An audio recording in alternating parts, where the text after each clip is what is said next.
On December 7, 1941, the Japanese made a surprise attack on the U.S. naval base at Pearl Harbor.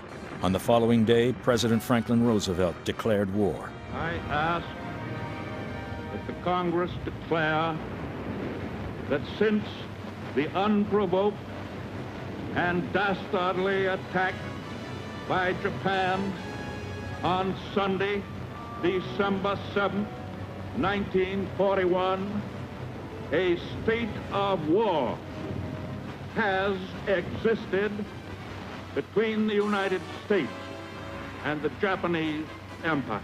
But this declaration of war did not extend to Germany or Italy, who were at war with Britain and the Soviet Union. Japan did have a pact with Germany and Italy, but this only bound them to go to war if one of the others was attacked. Yet, Germany unilaterally declared war on the United States on the 11th of December. It was the third major strategic blunder Adolf Hitler would commit in 18 months. Hitler's inability to subdue Britain in the summer of 1940 was the first strategic error. The Luftwaffe's failure to destroy the RAF meant that the war in the West would continue.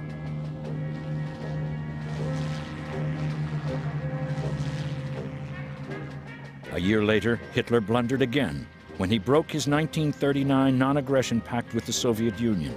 He opened a second front and committed Germany to a gargantuan struggle in the vastness of Russia, a struggle that would bleed the Third Reich dry.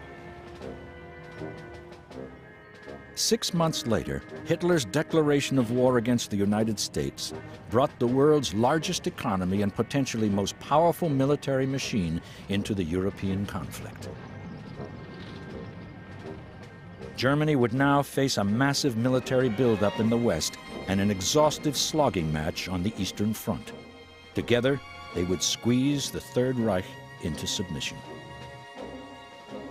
It was ironic that through his hasty step, Hitler succeeded where Britain had so far failed in their efforts to bring the United States into the war. While the U.S. supply of arms to the Soviet Union and Britain and activities by the U.S. Navy in the North Atlantic demonstrated increasing American support for the Allied cause, they were a source of irritation to Hitler. America's isolationism prevented her from becoming actively involved in the European conflict. Hitler was persuaded by Japan to declare war on the United States. He hoped that Japan would then return the favor and declare war on the Soviet Union, his ultimate miscalculation.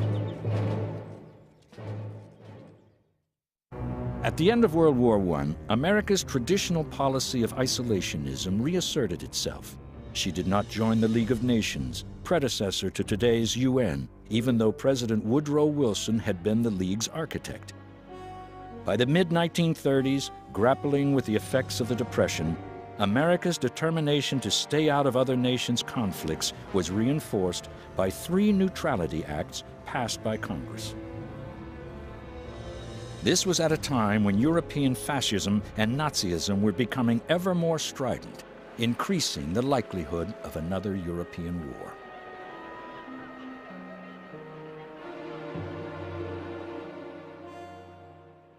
Across the other side of the world, a militaristic Japan was also threatening world peace.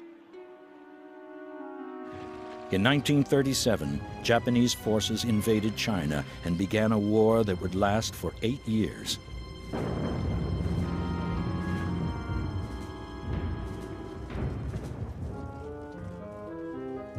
Realizing the threat to U.S. Pacific interests, President Franklin Roosevelt eventually lent Chinese Premier Chiang Kai-shek a limited sum of money to buy arms. When the war did break out in Europe in September 1939, Hitler knew that the U.S. would be a bystander, as she had been in 1914. After he had overrun Poland and a stalemate appeared to ensue on the Western Front, many Americans hoped that Britain and France would come to terms with Hitler. The Blitzkrieg campaign that overran France and the Low Countries in a mere 6 weeks led Hitler to conclude that Britain could not survive on her own and would quickly surrender. Many Americans came to the same conclusion. British Premier Winston Churchill thought otherwise. He knew that Britain could not defeat Germany and Italy on her own. He needed the U.S. as an ally. Churchill began to court Roosevelt. The president was sympathetic to Britain's plight, but he faced re-election in November 1940, and the Republican candidate, Wendell Willkie, was a strong isolationist who reflected the attitude of the overwhelming majority of the American people. Roosevelt therefore had to be very cautious in his dealings with Britain.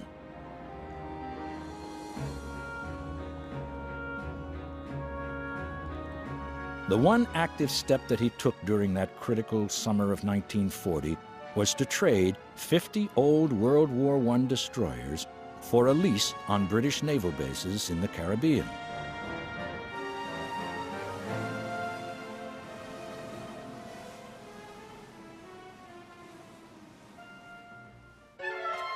At the same time, in view of the turbulent state of the world, Roosevelt did manage to persuade Congress to allow him to call up the National Guard for a year's active duty.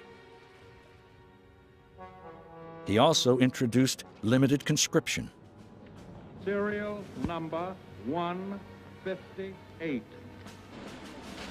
More significant, he began a massive naval expansion program. These steps were designed to prepare America against all possible threats. Meanwhile, Hitler, realizing that Britain intended to fight on and not surrender, was forced to make hurried preparations for an invasion. Key to this plan was air supremacy over southern England. However, during the Battle of Britain in the summer of 1940, he failed to achieve this.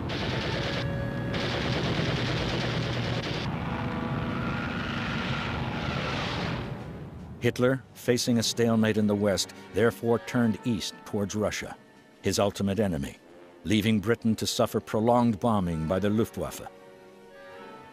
It would be this radical change in strategy which would eventually lead to Hitler's blunder in declaring war on the United States. Hitler regarded the subjugation of Bolshevik Russia as his ultimate objective. It had been his goal even before he came to power. He recognized that Russia and Japan were traditional enemies since the Russo-Japanese War of 1904. Hitler decided to take advantage of this in his relationship with Japan. In 1936, Berlin and Tokyo signed the Anti-Comintern Pact. Its objective was to halt the spread of Marxist-Leninism. In September 1940, relations between Berlin and Tokyo were further cemented. Japan joined Germany and Italy in the Tripartite Pact, which pledged the signatories to come to each other's aid if any one of the three were attacked. Hitler's secret agenda was that Japan would join him when he attacked the Soviet Union. But while the Japanese maintained friendly relations with Germany, they had a different objective: the creation of an empire in Southeast Asia. In April 1941, they signed a 5-year non-aggression pact with Moscow, reducing the high tension on the border between Japanese-held Manchuria and the Soviet Union. This did not deter Hitler from mounting his invasion of the Soviet Union in June of that year. Indeed, he still believed that Japan would tie up considerable Russian forces on the Manchurian border.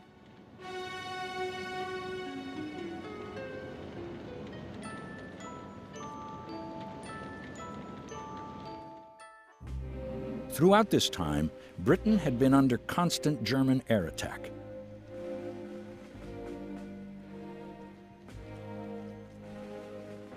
It was the Blitz which began to make Americans a bit more sympathetic to the British cause.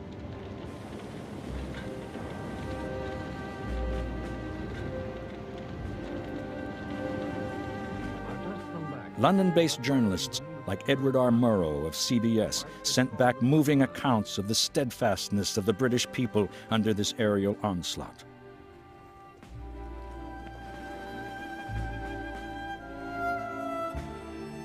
In November 1940, Roosevelt was elected to another term in office.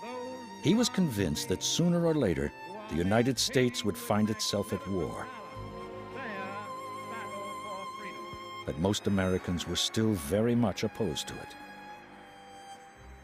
Indeed, as late as May 1941, a Gallup poll revealed that almost 80% of the population was against entering the war.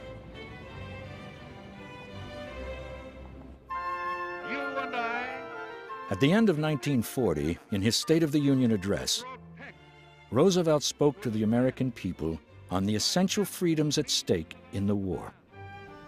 To protect and to defend our science, our culture, our American freedom. Roosevelt followed this up by introducing his Lend-Lease Bill in early 1941. This was directed at both Britain and China, who were clamoring for American munitions. They lacked the means to make immediate payment for them, but Lend-Lease meant that they could make reparations at the end of the war. It was, as Roosevelt explained, like lending a neighbor a garden hose in order to put out a fire.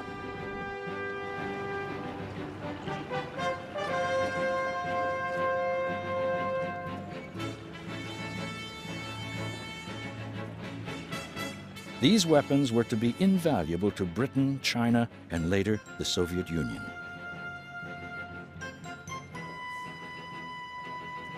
Roosevelt also allowed secret military staff talks to be held with the British and Canadians to agree on a common strategy if America entered the war. The crucial decision reached was that in the event of war with both Japan and Germany, priority would be given to achieving victory in Europe. Events began to build up in the North Atlantic. U.S. merchant vessels were carrying Lend-Lease to Britain, but this laid them open to danger from Hitler's U-boats, which were ravaging the sea lanes.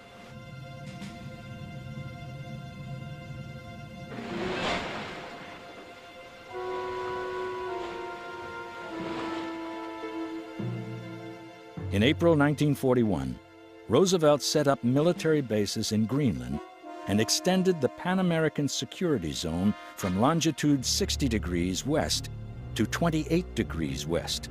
This brought it close to Iceland, then garrisoned by the British.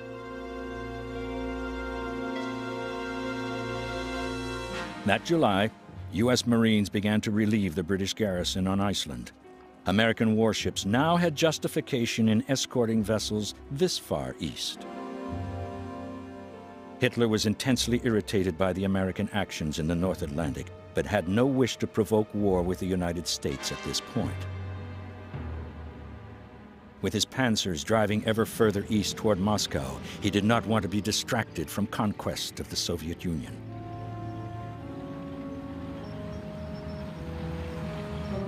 Hitler therefore gave his U-boat crews strict instructions not to attack American ships.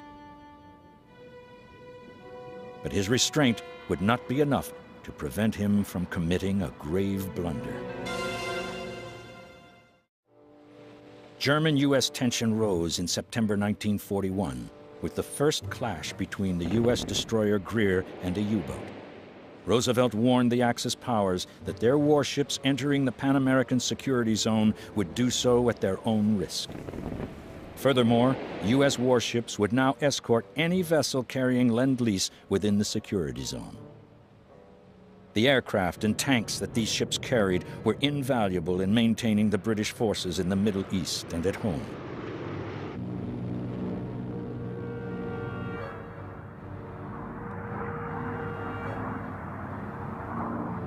American supplies also took some pressure off Britain's strained munitions industry. This fact and Roosevelt's warning further increased Hitler's irritation and that of his U-boat crews, who found it difficult in the midst of an action against a convoy to identify U.S. warships. But desperate to reach Moscow before the onset of the Russian winter, Hitler still refused to allow his U-boats to attack U.S. warships in the North Atlantic.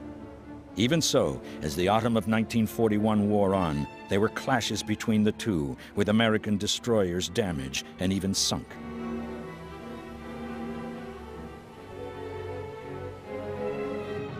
In China, too, the Japanese continued to seize and occupy ever more of the country. The anti-war feeling in America was still strong in spite of the Atlantic clashes and the situation in China. Indeed, Roosevelt was forced to agree with the deactivation of the National Guard divisions, and this was scheduled to begin in early 1942. But growing American concern that Japanese policies threatened U.S. Pacific interests did enable Roosevelt to get the Neutrality Acts repealed, but only by the narrowest margin. The American position was that Japanese forces must withdraw from China. To this end, a limited embargo on the export of vital raw materials to Japan had been in force since July 1940. By the autumn of 1941, the Japanese were becoming ever more intransigent in their dealings with America. War between the two countries seemed increasingly likely.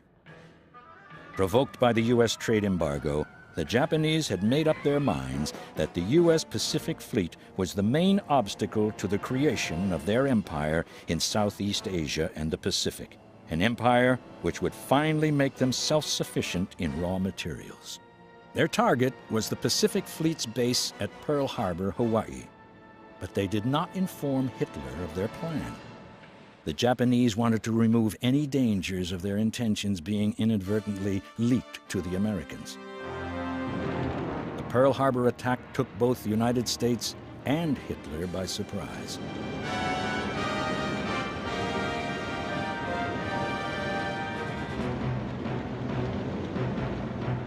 Near panic set in on America's west coast, where a Japanese invasion was feared.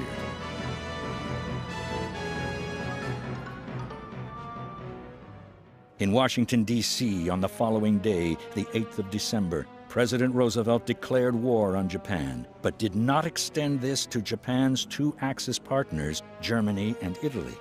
The American people were certainly outraged over Pearl Harbor, but Roosevelt doubted that they felt the same about Germany and Italy. In Berlin, Japanese Ambassador Oshima demanded that Hitler declare war on America. The Fuhrer did immediately relax the restrictions placed on U-boats attacking American warships, but hesitated over taking the final step.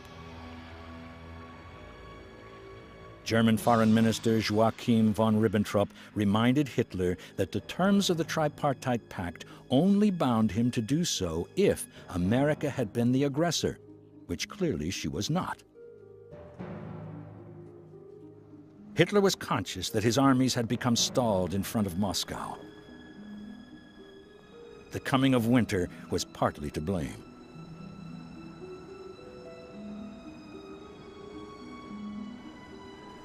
But another reason for the German failure to capture Moscow was the Russian reinforcements being rushed in from the Far East. Here, the likelihood of a clash with Japan had dramatically decreased since the signing of the Soviet-Japanese Non-Aggression Pact the previous spring. Ambassador Oshima had hinted to Hitler that Japan might revoke this pact if Germany went to war with America.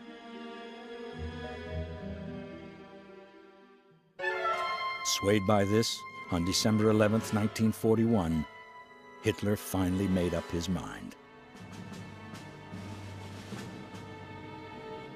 In a speech in the Reichstag, he accused Roosevelt and the American Jewish community of starting World War II and declared war on the United States. It was to be one of Hitler's greatest blunders. Not only did it let Roosevelt off the hook, but the Allies exercised their previous agreement that defeat of Germany and Italy would take priority over that of Japan. American manpower and material were to prove one of the decisive factors in the eventual defeat of Nazi Germany.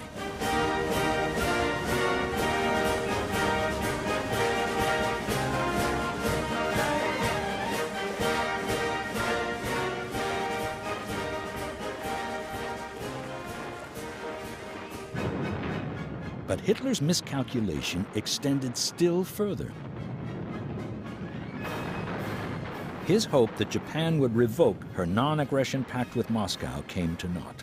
This meant that the massive Soviet war machine could devote all its energies to the defeat of Germany.